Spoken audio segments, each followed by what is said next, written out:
Bihar intermediate परीक्षा 2026 का exam आप लोग को नज़दीक आ गया है, तो उसी का आज आप लोग को पोल साइंस का टॉप 100 प्रश्न वीवीआई इम्पोर्टेंट 100 प्रश्न इसमें आप लोग को बाबू मिलेगा। तो इसको आप लोग को पूरी अच्छी तरह से देख लेना है, क्योंकि इससे आप लोग को 40 से 50 क्वेश्चन हूबहू आ सकता है। तो इसको आप लोग को पूरी अच्छी तरह से देख लेना है, ये आप लोग को आगे भी काम देगा। कोई भी कंपटीशन में आप लोग बैठिएगा तो ये सवाल आप लोग के लिए वीवीआई इम्पोर्टेंट होने वाला है, तो इसको आप लोग को मिस नहीं करना है और इस चैनल को भी जरूर सब्सक्राइब कर लेना है। तो चलिए शुरू है आज का वीडियो। पहला प्रश्न आप लोग के बीच है, संविधान में प्रारूप समिति के अध्यक्ष कौन थे? तो मैंने बताया था कि आप लोग ये क्वेश्चन याद कर लेते हैं तो आगे आप लोग अगर एग्जाम में कंपटीशन की तैयारी दीजिएगा तो उसमें भी ये सवाल आप लोग को आ सकता है। तो देखिए अभी जो ए स्टेट का एग्जाम हुआ उसमें ये सवाल आया हुआ था, संविधान में प्रारूप समिति के अध्यक्ष कौन थे? तो अगर आपको याद रहेगा तो आप लोग तुरंत टिक कर दीजिएगा और ये आप लोग को एग्जाम में वीवीआई इम्पोर्टेंट प्रश्न है, तो इसको आप लोग को जरूर देख लेना है। संविधान सभा का प्रथम बैठक कब हुआ? संविधान सभा का प्रथम बैठक कब हुआ था? तो 9 दिसंबर 1946 ईस्वी को संविधान सभा का पहली बैठक हुई थी, जिसकी अध्यक्षता स्वामी सहजानंद सरस्वती ने की थी। संविधान सभा के कुल कितने सदस्य थे? देखिए संविधान सभा में जब बैठक हो रही थी तो उस समय कुल कितने सदस्य थे? तो प्रारंभ में कैबिनेट मिशन योजना के तहत संविधान सभा में कुल 389 सदस्य थे। सभी प्रश्न वीवीआई है, ऑफिशियल साइट से आप लोग को मॉडल सेट आया हुआ है, जिससे आज आप लोग को ये प्रश्न कराया जा रहा है। तो इसको आप लोग को पूरी अच्छी तरह से देखना है और शेयर भी कर देना है। संविधान सभा के अध्यक्ष कौन थे? संविधान सभा के स्थायी पूछे तो डॉक्टर राजेंद्र प्रसाद संविधान सभा के स्थायी अध्यक्ष थे और अस्थायी स्वामी सहजानंद सरस्वती जी थे। किस राजनीतिक दल ने संविधान सभा का बैठक का बहिष्कार कर दिया था? किस राजनीतिक दल ने संविधान सभा का बैठक का बहिष्कार कर दिया था? तो मुस्लिम लीग ने संविधान सभा का बैठक को बहिष्कार कर दिया था। प्रारंभ में भारतीय संविधान में कितने अनुच्छेद थे? प्रारंभ में भारतीय संविधान में कितने अनुच्छेद थे? तो प्रारंभ में 395 अनुच्छेद थे। 395 अनुच्छेद 22 भाग और 8 अनुसूचियाँ प्रारंभ में थी। वर्तमान में भारतीय संविधान में कुल कितने भाग हैं? वर्तमान में भारतीय संविधान में कुल कितने भाग हैं? तो देखिए अभी वर्तमान में कुल 25 भाग हैं। अभी वर्तमान में कुल 25 भाग थे, लेकिन पहले इसमें 22 भाग था, लेकिन संशोधन माध्यम से 3 नए भाग जोड़े गए हैं, जिससे वर्तमान में कुल 25 हो गए हैं। ये आप लोग को ध्यान में रखना था कि पहले 22 भाग थे, अब 25 हो गया है। नेक्स्ट क्वेश्चन है, भारतीय संविधान के प्रस्तावना में समाजवादी शब्द किस संशोधन के द्वारा जोड़ा गया है? देखिए समाजवादी शब्द पूछे तो समाजवादी जो है 1976 ईस्वी में 42वें संविधान संशोधन के तहत समाजवादी शब्द को जोड़ा गया है। सभी वीवीआई इम्पोर्टेंट है। भारतीय संविधान के प्रस्तावना में कितने प्रकार का न्याय का वर्णन है? कितने प्रकार का न्याय का वर्णन है? तो कुल 3 प्रकार के न्याय का उल्लेख भारतीय प्रस्तावना में किया गया है। देखिए तीन जो न्याय है वो है सामाजिक, आर्थिक और राजनीतिक। ये 3 प्रकार के न्याय का वर्णन प्रस्तावना में किया गया है। आगे क्वेश्चन है, किसने कहा था भारतीय संविधान वकीलों का स्वर्ग है? किसने कहा था भारतीय संविधान वकीलों का स्वर्ग है? तो इसका जवाब आप लोग को आए तो कमेंट बॉक्स में कमेंट करते रहिएगा। तो प्रोफेसर आइवर जेनिंग्स ने कहा था भारतीय संविधान वकीलों का स्वर्ग है। और ये इम्पोर्टेंट प्रश्न है, स्वतंत्र भारत के प्रथम गवर्नर जनरल कौन थे? स्वतंत्र भारत के प्रथम गवर्नर जनरल पूछे तो लॉर्ड माउंटबेटन थे, जिन्होंने 1947 से 1948 ईस्वी तक इस पद पर कार्य किए थे। बाद में उनके जगह सी राजगोपालाचारी भारत के अंतिम और एकमात्र भारतीय गवर्नर जनरल बने थे। तो ये आप लोग को याद रखना है कि जब भारत स्वतंत्र हुआ था तब लॉर्ड माउंटबेटन थे, उसके बाद सी राजगोपालाचारी कार्य किए थे। भारतीय संविधान में प्रस्तावना के अनुसार भारत की सर्वोच्च सत्ता किसमें निहित है? देखिए, भारत के सर्वोच्च सत्ता किसमें निहित है? संसद में, जनता में, प्रधानमंत्री में या राष्ट्रपति में? तो इसका जवाब को आप लोग को कमेंट में देना है कि भारतीय संविधान के प्रस्तावना के अनुसार भारत की सर्वोच्च सत्ता किसमें निहित है। संविधान सभा का प्रथम बैठक कहाँ हुई थी? तो संविधान सभा का प्रथम बैठक 9 दिसंबर 1946 ईस्वी को नई दिल्ली में हुई थी, जिसकी डॉक्टर सच्चिदानंद सिन्हा ने अंतरिम अध्यक्ष चुना गए थे, जो अस्थायी रूप से कार्य किए, और पुनः 11 दिसंबर को ही चुनाव हुआ, जिसमें राजेंद्र संविधान सभा का स्थायी अध्यक्ष बने थे। भारतीय संविधान सभा के उद्घाटन अधिवेशन का अध्यक्ष कौन थे? देखिए, उद्घाटन अधिवेशन का अध्यक्ष डॉक्टर सच्चिदानंद सिन्हा जी थे। किस मौलिक अधिकार को भारतीय संविधान का हृदय और आत्मा कहा गया है? ये भी VVI इम्पोर्टेंट है। किस मौलिक अधिकार को भारतीय संविधान का हृदय और आत्मा कहा गया है? तो संवैधानिक उपचारों का अधिकार को अनुच्छेद 32 के तहत ये जोड़ा गया था। तो व्यक्ति को उनके मौलिक अधिकारों का प्रावधान के लिए सीधे सर्वोच्च न्यायालय में जाने का अधिकार ये संवैधानिक उपचारों को देता है, जिसमें BR अम्बेडकर ने इस अधिकार को संविधान का हृदय और आत्मा कहा था। नेक्स्ट क्वेश्चन है, वर्तमान में भारतीय संविधान में कुल कितने मौलिक कर्तव्य है? तो मौलिक कर्तव्य कहाँ से लिए गए हैं? तो ये भी आप लोग को याद रखना है कि मौलिक कर्तव्य रूस से लिया गया है। मौलिक कर्तव्य रूस से लिया गया है। अभी वर्तमान में 11 मौलिक कर्तव्य हैं। संविधान के किस अनुच्छेद द्वारा अस्पृश्यता का उन्मूलन किया गया है? किस अनुच्छेद के द्वारा अस्पृश्यता का उन्मूलन किया गया है? तो अनुच्छेद 17 के द्वारा अस्पृश्यता का उन्मूलन किया गया है। उन्मूलन को समाप्त कर दिया गया है और किसी भी रूप से इसे प्रतिबंधित कर दिया गया है। अनुच्छेद 19 कितने प्रकार के स्वतंत्रता प्रदान करता है? अनुच्छेद 19 जो है वो कितने प्रकार की स्वतंत्रता प्रदान करता है? तो अनुच्छेद 19 जो है वो 6 प्रकार की स्वतंत्रता प्रदान करता है। वो 6 प्रदान कौन कौन है, ये भी आपको याद रखना है। भाषण और अभिव्यक्ति की स्वतंत्रता, शांतिपूर्वक और बिना हथियार के इकट्ठा होने की स्वतंत्रता, एसोसिएशन या यूनियन बनाने की स्वतंत्रता, भारत को पूरे क्षेत्र में स्वतंत्र रूप से घूमने की स्वतंत्रता, भारत के किसी भी हिस्से में रहने और बसने की स्वतंत्रता, और है कोई भी पेशा, व्यवसाय, व्यापार या व्यवसाय करने की स्वतंत्रता। ये सभी आप लोग को स्वतंत्रता अनुच्छेद 19 के तहत दिया गया है। इस अधिकार को भारतीय संविधान के मौलिक अधिकार के सूची से निकाल दिया गया है। देखिए, मौलिक अधिकार के सूची से किस अधिकार को निकाल दिया गया है? तो संपत्ति के अधिकार को मौलिक अधिकार की सूची से निकाल दिया गया है। कानून के समक्ष समानता का अधिकार किस अनुच्छेद में दिया गया है? तो कानून के अंतर्गत अनुच्छेद 17 के द्वारा राज्य को भारत के क्षेत्र के भीतर किसी भी व्यक्ति को कानून के समक्ष समानता या कानून के समान संरक्षित से वंचित नहीं करने का आदेश देता है। तो उस कानून के समक्ष समानता का अधिकार अनुच्छेद 14 में दिया गया है। संपत्ति का अधिकार निम्न में से किस वर्ग में आता है? संपत्ति का अधिकार निम्न में से किस वर्ग में आता है? तो संपत्ति का अधिकार जो है वो विविध अधिकार में संपत्ति का अधिकार आता है। नेक्स्ट क्वेश्चन है, राज्य के नीति निर्देशक तत्व संविधान के किस भाग में दिए गए हैं? राज्य के नीति निर्देशक तत्व संविधान के किस भाग में दिए गए हैं? तो नीति निर्देशक तत्व जो है वो भाग 4 में दिए गए हैं। मौलिक अधिकारों को लागू करने के लिए कौन सा रीट जारी कर सकता है? मौलिक अधिकारों को लागू करने के लिए कौन रीट जारी कर सकता है? तो देखिए, मौलिक अधिकार की बात आवे तो सर्वोच्च न्यायालय रीट जारी कर सकता है। मौलिक अधिकारों में संशोधन कौन कर सकता है? मौलिक अधिकारों में संशोधन संसद कर सकता है। इस संवैधानिक संशोधन को लघु संविधान कहा जाता है। किस संवैधानिक संशोधन को लघु संविधान कहा जाता है? तो 42वें संवैधानिक संशोधन को लघु संविधान कहा जाता है और ये 1976 ईस्वी में संशोधन हुआ था।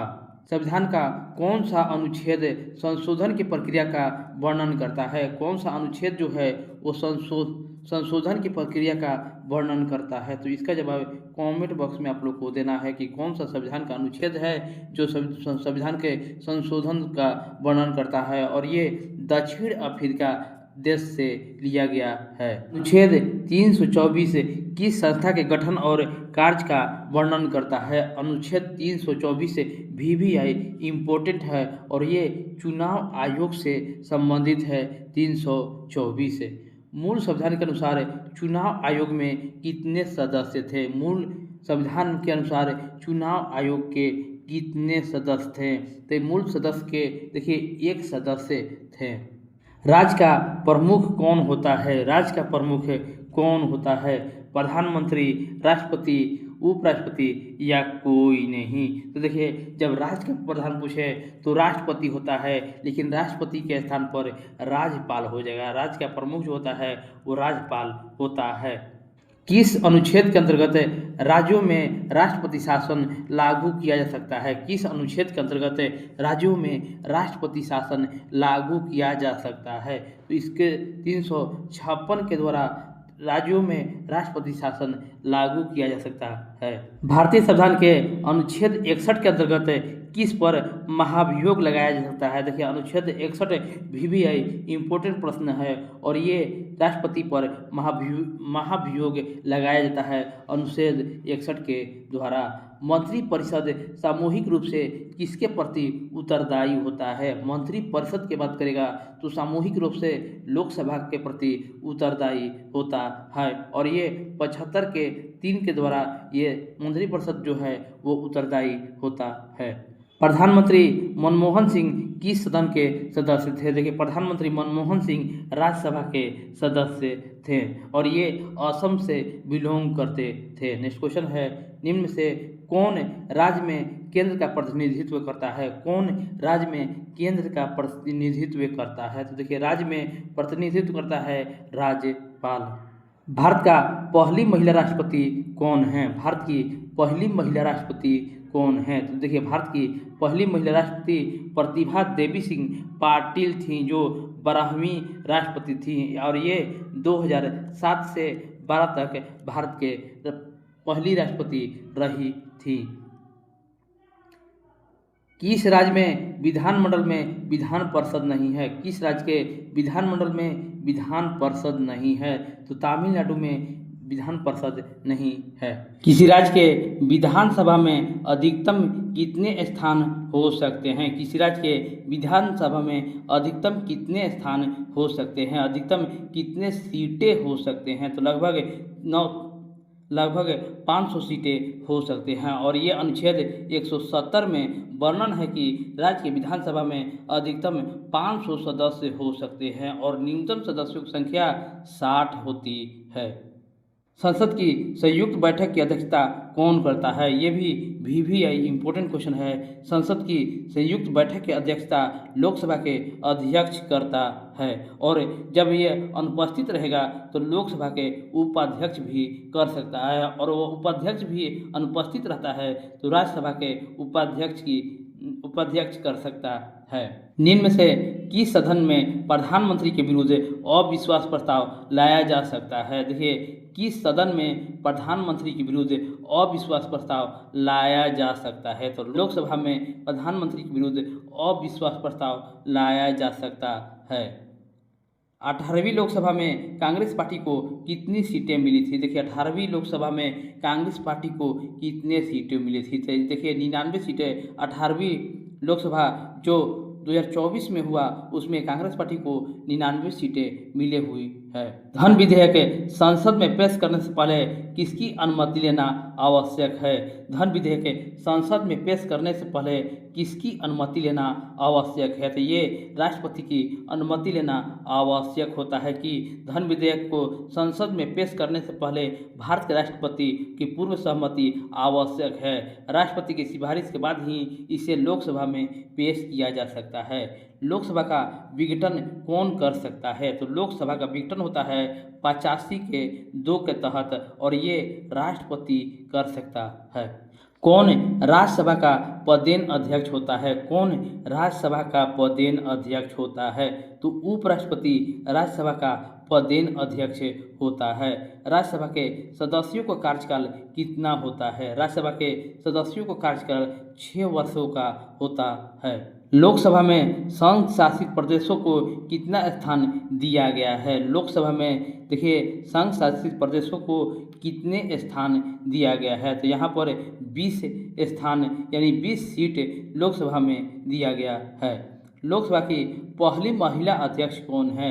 लोकसभा की पहली महिला अध्यक्ष कौन है? तो पहली महिला अध्यक्ष पूछे तो मीरा कुमार इस प्रश्न का आंसर होगा, जो 2009 से 2014 ईस्वी तक इस पद पर रहीं। भारत सरकार तथा राष्ट्रपति की कानूनी सलाहकार क्या कहलाता है? भारत सरकार तथा राष्ट्रपति की कानूनी सलाहकार क्या कहलाता है? तो कानूनी सलाहकार को महान्यायवादी कहा जाता है। भारत के सर्वोच्च न्यायालय के न्यायाधीशों के सेवानिवृत्ति की आयु कितनी होती है?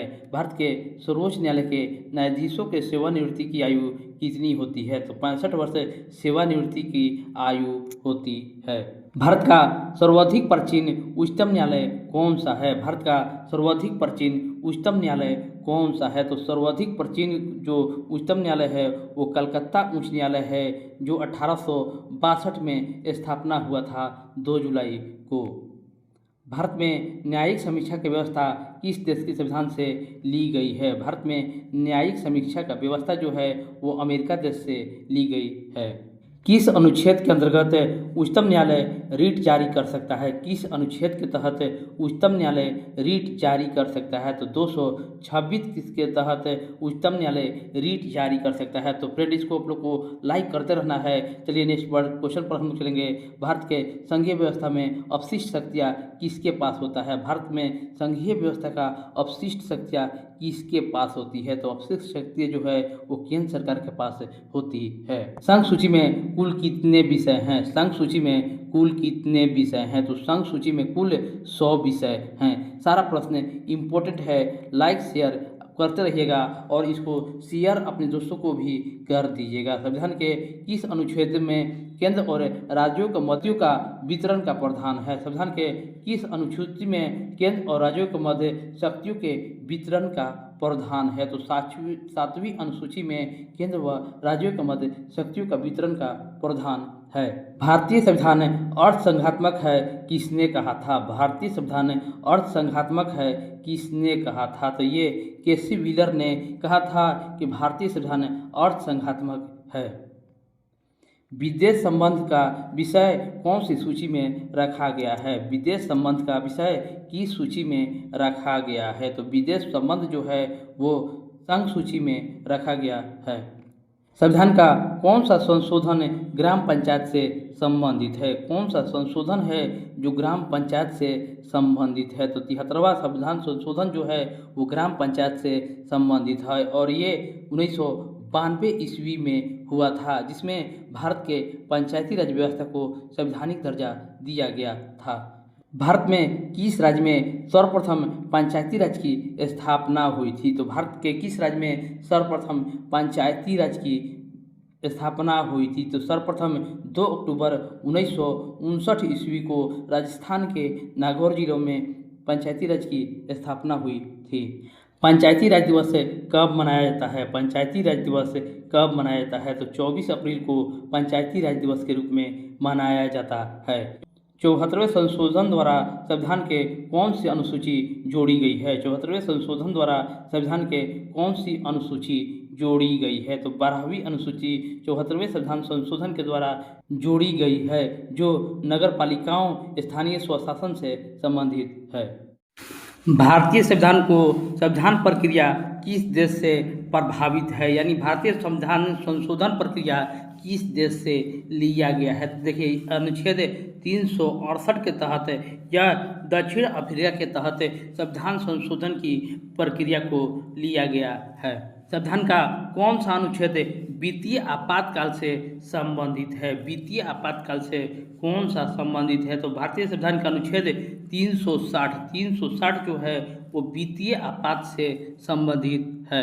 इस वीडियो को आप लोग को लाइक करते रहना है, लाइक करते रहिएगा, इसी तरह का और वीडियो आप लोग को मिलते रहेगा। और इसको शेयर भी जरूर करिएगा, और चैनल नया है तो इसको आप लोग को सब्सक्राइब भी जरूर कर लेना है। नेक्स्ट क्वेश्चन है, किस विद्वान ने भारतीय संविधान को सामाजिक दस्तावेज कहा था? सारा प्रश्न इम्पोर्टेंट है। किस विद्वान ने भारतीय संविधान को सामाजिक दस्तावेज कहा था? तो ग्रेनविल ऑस्टिन ने भारतीय समाज को सामाजिक दस्तावेज कहा था। दल बदल कानून संविधान के किस संशोधन द्वारा लाया गया था? तो ये भी VVI इम्पोर्टेंट क्वेश्चन है। दल बदल कानून ये आगे आप लोग को पूछा जाएगा, और ये 1985 ईस्वी में ये दल बदल कानून लाया गया था, और इसे ये जो है 52वां संविधान संशोधन है। भारत में प्रथम लोकसभा का चुनाव कब हुआ था? तो भारत में प्रथम लोकसभा का चुनाव 1952 ईस्वी में। 51 आप लोग याद रखिएगा कि 52 ईस्वी में, अगर ईस्वी पूछे तो 52 हो जाएगा, जिसमें अधिकांश मतदान जो हुआ था वो 1952 ईस्वी में हुआ था। 51-52 हुआ था, लेकिन अधिकांश मतदान जो हुआ था 1952 में हुआ था। इसलिए यह लोकसभा चुनाव जो है 1952 इसका आंसर होगा। संविधान के किस अनुच्छेद में राष्ट्रपति सर्वोच्च न्यायालय से सलाह मांग सकता है? संविधान के किस अनुच्छेद में राष्ट्रपति सर्वोच्च न्यायालय से सलाह मांग सकता है? तो अनुच्छेद 143 में राष्ट्रपति जो है वो संविधान के अनुच्छेद 143 के तहत सर्वोच्च न्यायालय से सार्वजनिक और महत्व के कानून तथा तथ्य या किसी अन्य भी प्रश्न पर सलाह मांग सकता है। संविधान के किस अनुच्छेद में अवसर की समानता प्रदान की गई है? अवसर की समानता प्रदान किया गया है। देखिए, समानता जो है आप लोग को याद रखना है कि अनुच्छेद का अवसर की समानता प्रदान की गई है 16वां के तहत। सर्वोच्च न्यायालय के कौन सा मामला संविधान के मूल संरचना सिद्धांत से जुड़ा हुआ है? संविधान के मूल संरचना सिद्धांत से जुड़ा हुआ है। तो संविधान के मूल संरचना सिद्धांत से केशवानंद केस जुड़ा हुआ है। तो केशवानंद भारतीय बनाम केरल राज्य का मामला, जिसे केशवानंद केस के नाम से भी जाना जाता है, भारतीय संविधान के मूल संरचना सिद्धांत से यह जुड़ा हुआ है। इस ऐतिहासिक फैसले में सर्वोच्च न्यायालय ने माना है कि संसद के पास संविधान में संशोधन करने की शक्ति है। भारतीय संविधान कब लागू हुआ था? भारतीय संविधान 26 जनवरी 1950 ईस्वी को लागू हुआ था, लेकिन संविधान जो अपनाया गया था वो 26 नवंबर 1949 ईस्वी को अपनाया गया था, लेकिन लागू हुआ था 26 जनवरी 1950 ईस्वी को, जिस दिन भारत में गणतंत्र दिवस के रूप में भी मनाया जाता है। संविधान के किस अनुच्छेद के अंतर्गत राज्यपाल विधानसभा को भंग कर सकता है? देखिए, ये भी VVI इम्पोर्टेंट क्वेश्चन है। संविधान के किस अनुच्छेद के अंतर्गत राज्यपाल विधानसभा को भंग कर सकता है? इसका आंसर होगा अनुच्छेद 174 के अंतर्गत राज्यपाल किसी राज्य के विधानसभा को समय समय पर बुलाने वाला सत्रवासन को भंग करने की शक्ति 174 के अंतर्गत होता है। भारतीय संविधान में कुल कितनी अनुसूचियां हैं? भारतीय संविधान में कुल कितनी अनुसूचियां हैं? तो अभी वर्तमान में भारतीय संविधान में कुल 12 अनुसूचियां हैं, और मूल रूप से संविधान में 8 अनुसूचियां थी, जो वर्तमान में संशोधन के बाद अभी अनुसूचियों की संख्या 12 है। भारतीय संविधान में प्रस्तावना का विचार किस संविधान से ली गई है? प्रस्तावना का विचार किस संविधान से भारतीय संविधान में ली गई है? तो USA अमेरिका से प्रस्तावना का विचार संविधान में लिया गया है। सर्वोच्च न्यायालय ने अपने किस केस में प्रस्तावना को संविधान में अभिन्न हिस्सा बताया है? सर्वोच्च न्यायालय ने अपने किस केस में प्रस्तावना को संविधान का अभिन्न हिस्सा माना है? ये भी VVI इम्पोर्टेंट क्वेश्चन है। केशवानंद भारती केस में सर्वोच्च न्यायालय ने माना है प्रस्तावना का अभिन्न हिस्सा। निम्नलिखित में से कौन भारतीय संविधान का विशेषता नहीं है? कौन है इसमें से जो भारतीय संविधान का विशेषता नहीं है? लिखित संविधान, संघात्मक संविधान, संसदीय सरकार या एकात्मक सरकार? तो देखिए, एकात्मक सरकार भारतीय संविधान का हिस्सा नहीं है। भारत और संयुक्त राज्य अमेरिका के संघीय व्यवस्था में निम्नलिखित में से कौन सा विशेषता समान नहीं है? कौन सी विशेषता जो है वो समान नहीं है? तो भारत में दोहरी नागरिकता नहीं है। राष्ट्रपति अपना त्याग पत्र किसे देता है? तो इसका जवाब आप लोग को कमेंट बॉक्स में देना है कि राष्ट्रपति अपना त्याग पत्र किसे देता है? मुख्य न्यायाधीश को, उपराष्ट्रपति को, संसद को या प्रधानमंत्री का? तो अगर आप लोग इसका जवाब दे देते हैं तो आप लोग को 70% नंबर आने की पूर्ण गारंटी है। मूल संरचना का सिद्धांत किस केस से संबंधित है? मूल संरचना का सिद्धांत किस केस से संबंधित है? तो मूल संरचना का सिद्धांत जो है केशवानंद भारती केस से संबंधित है। धर्म का अधिकार किस अनुच्छेद में प्रदान किया गया है? धर्म का अधिकार किस अनुच्छेद में प्रदान किया गया है? तो धर्म का अधिकार जो है वह अनुच्छेद 25 से 28 के बीच धर्म का अधिकार अनुच्छेद में प्रदान की गई है। चुनाव आयोग के कितने सदस्य होते हैं? चुनाव आयोग में कितने सदस्य होते हैं? तो चुनाव आयोग में कुल 3 सदस्य होते हैं।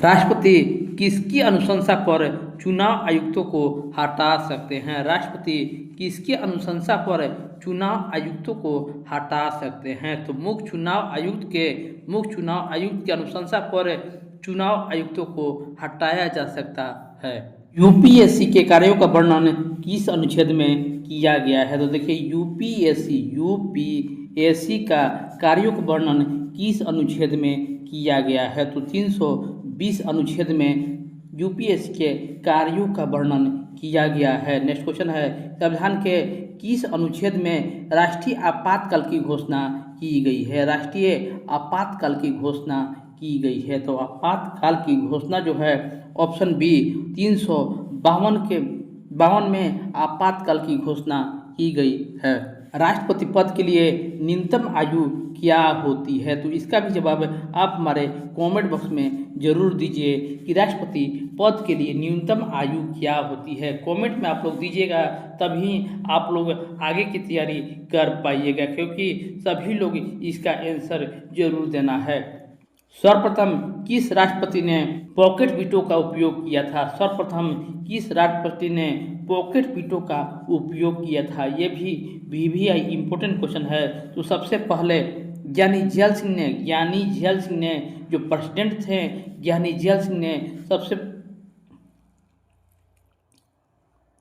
राष्ट्रपति थे ज्ञानी झैल सिंह, उन्होंने सबसे पहले पॉकेट वीटो का उपयोग किया था। संविधान के तीसरे भाग में दिए गए मौलिक अधिकार में सबसे पहले कौन सा अधिकार है? देखिए, संविधान के तीसरे भाग में मौलिक अधिकार दिया गया है, उनमें से सबसे पहला कौन सा अधिकार है? स्वतंत्रता का, धर्म का, समानता का या इनमें से कोई नहीं? तो अगर क्वेश्चन का आंसर आवे तो कमेंट बॉक्स में आप लोग कमेंट करते रहिएगा। तो सबसे पहले समानता का अधिकार को दिया गया है। भारत के मुख्य चुनाव आयुक्त अभी वर्तमान में कौन है? तो भारत के मुख्य चुनाव आयुक्त ज्ञानेश कुमार हैं। वित्त आयोग की अवधि कितनी होती है? वित्त आयोग की अवधि कितनी होती है? तो वित्त आयोग की अवधि जो होता है वो 5 वर्षों का होता है। इसी तरह राष्ट्रपति पर महाभियोग कौन लगा सकता है? राष्ट्रपति पर महाभियोग जो है वो संसद लगा सकता है। राष्ट्रपति के कितने प्रकार के आपातकाल लगा सकता है? राष्ट्रपति कितने प्रकार के आपातकाल को लगा सकता है? तो राष्ट्रपति 3 प्रकार के आपातकाल 352 के तहत लगा सकता है। नीति आयोग के अध्यक्ष कौन होता है? नीति आयोग के अध्यक्ष प्रधानमंत्री होता है। ये भी VVI इम्पोर्टेंट प्रश्न है। विधान परिषद सदस्यों की अवधि क्या होती है? जैसे राज्यसभा में सदस्यों की अवधि 6 वर्ष की होती है, उसी तरह राज्य में विधान परिषदों के सदस्यों की अवधि जो होता है वो 6 वर्ष ही होता है। कोई व्यक्ति जो संसद का सदस्य नहीं है उसे राष्ट्रपति द्वारा मंत्री नियुक्त किया जा सकता है कितने अवधि के लिए। देखिए, संसद के सदस्य नहीं है फिर भी उसे राष्ट्रपति द्वारा मंत्री नियुक्त किया जाता है अधिकतम 6 माह के लिए। सरकार के कितने अंग होते हैं? सरकार के कितने अंग होते हैं? तो सरकार के 3 अंग होते हैं। किस राज्य से पृथक होकर सन 2000 ईस्वी में छत्तीसगढ़ अस्तित्व में आया था? देखिए, ये भी VVI क्वेश्चन है। किस राज्य से पृथक होकर सन 2000 ईस्वी में छत्तीसगढ़ से अस्तित्व में आया था? तो इसका आंसर होगा मध्य प्रदेश से टूटकर छत्तीसगढ़ अस्तित्व में आया था और 2000 ईस्वी में ही बिहार से टूटकर झारखंड बना था। भारत में क्षेत्रीय प्रदेशों का अध्यक्ष कौन होता है? भारत में क्षेत्रीय प्रदेशों का अध्यक्ष कौन होता है? तो भारत में क्षेत्रीय प्रदेशों का अध्यक्ष जो होता है केंद्रीय गृह मंत्री होता है। नेक्स्ट क्वेश्चन है, राज्य लोक सेवा आयोग के सदस्य को कौन हटा सकता है? राज्य लोक सेवा आयोग के सदस्य को कौन हटा सकता है? तो इसका पावर है राष्ट्रपति को। वित्त आयोग के कितने सदस्य होते हैं? वित्त आयोग के कितने सदस्य होते हैं? तो वित्त आयोग में कुल 5 सदस्य होते हैं। भारतीय संविधान में प्रथम संशोधन कब हुआ था? भारतीय संविधान में प्रथम संशोधन 1951 ईस्वी में प्रथम संशोधन 10 मई 1951 ईस्वी को हुआ था। भारत कैसा गणराज्य है? भारत कैसा गणराज्य है? धर्मनिरपेक्ष, समाजवादी, संप्रभु और इनमें से सभी। तो मैंने आप लोग को बताया था कि जहाँ भी ऑल ऑफ दीज देखिए आप लोग को टिक कर। भारत में अब तक कुल कितने आम चुनाव हो चुके हैं? आम चुनाव यानी लोकसभा का कुल कितने चुनाव हो चुके हैं? कब? 2024 ईस्वी तक। तो अब तक कुल 18 लोकसभा चुनाव हो चुके हैं 2024 तक। तो फ्रेंड, इस वीडियो को भी आप लोग को लाइक करना है, शेयर करना है और चैनल को ज़रूर सब्सक्राइब कर लेना है। मिलते हैं नेक्स्ट टॉपिक के साथ। धन्यवाद।